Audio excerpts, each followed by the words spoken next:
Hello everyone, welcome you all in our next video lecture. In previous lecture we have seen earthwork for foundation, okay?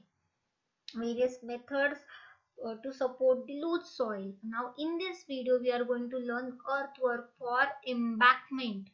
Okay, embankment basically means two things, always remember. First is for earthen dam and another is filling done to carry road, railway over area of lowland. So in embankment, what happen? Uh, you have to do cutting or filling, okay, or both, or maybe both. So always remember this. Before starting work, site clearance should be done and line out of same is done. Okay, that we have already discussed. According to the drawings, areas of cutting and filling are identified and demarked. And then loose soft soil and earth up to 150 depth is removed and then hard murum rock is laid as a foundation. So this is nothing but the cutting and filling. In case of embankment for road, um, if we have to prepare a base for a road, then upper layer are placed to required height with the proper compaction that we can see that road rollers we can see many times on the road that there will be a construction is going on or any repair is going on or any layer is placing or if any work is done on highway, then that roller is compacting all the soil. Okay, so this is nothing but the compaction. In embankment of dam, let's discuss about the dam. Small pits, trenches dug in subsoil to act as a key, preventing sliding entire dam due to water pressure. Okay, so this is particularly for a dam. Now let's discuss materials for plinth filling or we can say backfilling. Plinth fillings are usually taken up 450 to 600 above ground levels and constructed. RCC or masonry depending upon types of structure. If export soil is black cotton, then the soil removed completely to avoid uneven settlement. Always remember this. So plain filling back uses different types of material starting from rocks to the fine grained soil, and these are placed in layers and compacted properly. Usually locally available materials are preferred so that we don't need any transportation cost for that particular material. Concrete brickwork waste, which is called which called as rabbit, okay, can also be used in a filling, but it's to be compacted properly. Okay, the only thing is we have to do is compaction, because what happened in after compaction, the layer becomes dense, and after density the bearing capacity of soil increases. Always remember this. So top layer of above 150 is kept for PCC concrete on which filling or weathering course is done later. Okay, so these are the materials for plinth filling. Now let's discuss about the various tools and equipment used for excavation.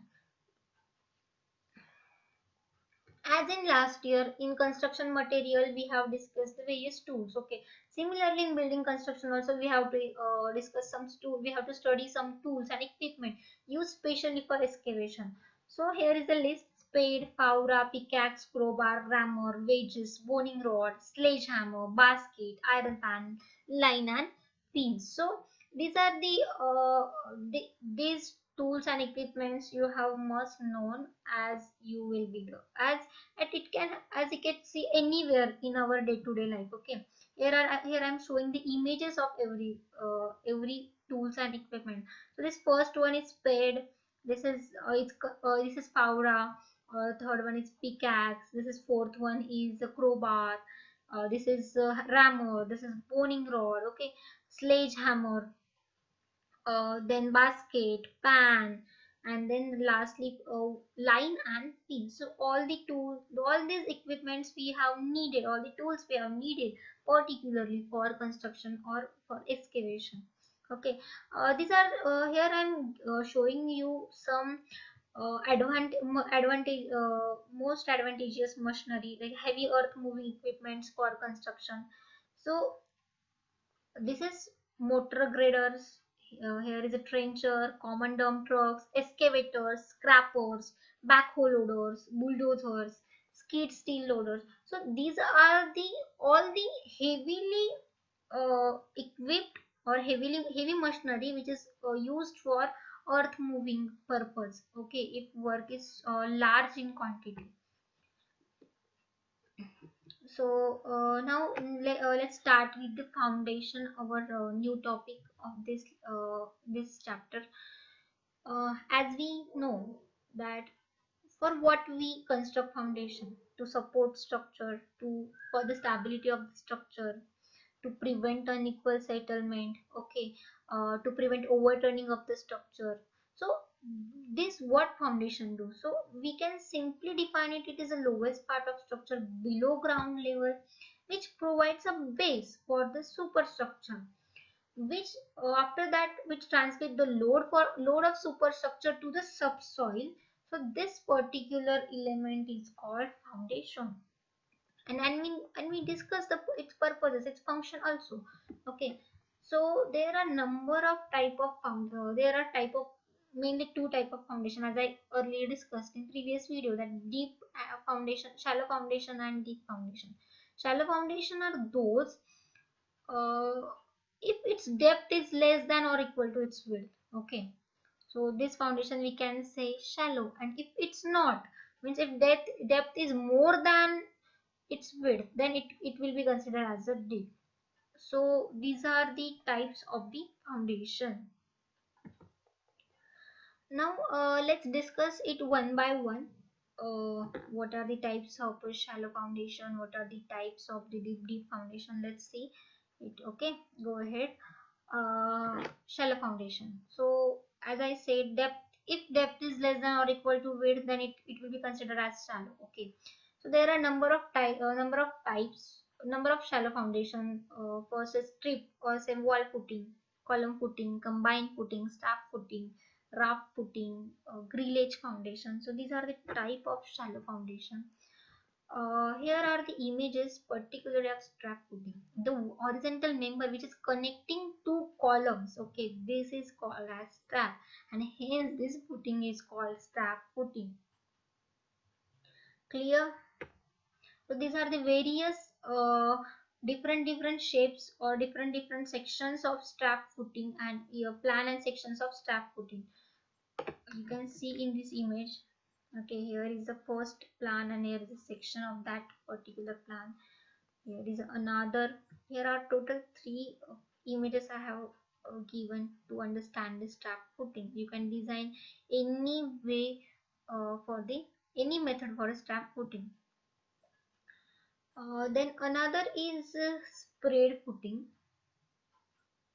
Okay, sprayed footing, or we can say wall footing. This footing used to support the load bearing structure or wall footing. Okay, the as the wall transfer the load to the footing directly. So this footing are usually limited to shallow depth, and load are also less. As whole load, mostly what happen in RCC structure, load is transported slab to beam to then column only, not on wall. But in case of load bearing structure, all the loads are carried by whole, total means total wall. Okay, so that load will be less. So for that we don't require maximum depth, that hence it is shallow footing. So this footing can be constructed from masonry or plain concrete. If masonry is used, still a last layer of PCC is given. So this is the spread footing. If the load of wall is more, then steps which that we say offset, okay, are provided, which transfer load of wall over a greater area. So this is nothing but wall footing. In this image you can clearly see. Another footing is inverted arch footing. You can see in this image. Okay, inverted arch footing. As you can see, there is an arch, but it is inverted arch. So hence it is called inverted arch footing.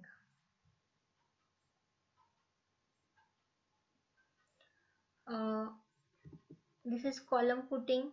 In this image you can see that here is a cross section of column footing, and here is a real image here where reinforcement cage is binding, that mason is binding reinforcement cage of particular column footing. You can say that it must be a circular column there.